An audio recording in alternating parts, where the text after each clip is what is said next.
Welcome to this lesson on interface properties in Kotlin. In this video, we'll explore how to define both abstract and implemented properties within interfaces. These are powerful features that allow you to create flexible and reusable code contracts. Interfaces in Kotlin support two distinct types of properties. First, we have abstract properties, which are declared without any implementation. Classes that implement the interface must provide concrete values for these properties.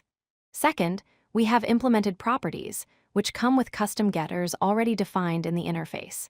These provide default behavior that implementing classes can use directly or choose to override.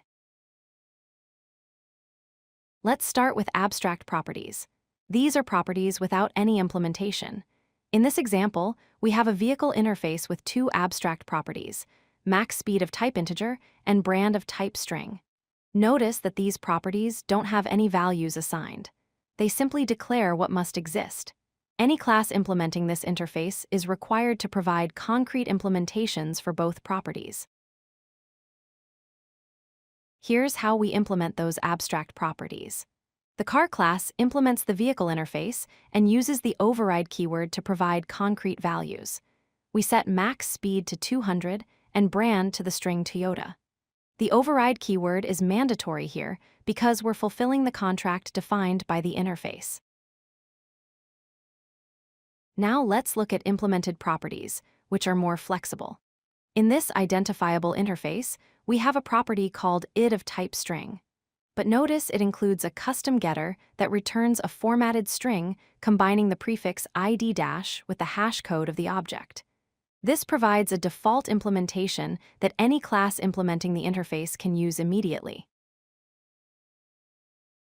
When a class implements an interface with an implemented property, it automatically inherits that default behavior. Here, the user class simply implements identifiable without needing to override anything. When we create a user instance and access its id property, it automatically uses the getter defined in the interface, producing an output like id-123456789. Interfaces can combine both abstract and implemented properties together. In this product interface, name and category are abstract properties that must be overridden. But display name is an implemented property with a custom getter that combines category and name into a formatted string. This demonstrates how you can require certain data while providing convenient computed properties based on that data. Let's recap the key points. Abstract properties must always be overridden by implementing classes, providing the required data for the interface contract. Implemented properties provide default behavior through custom getters, which classes can use directly without additional code. And most importantly, interfaces can mix both types together to create flexible and powerful contracts that balance requirements with convenience.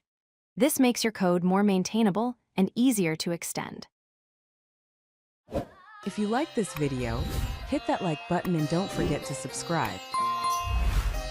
Visit codelucky.com for more such useful content.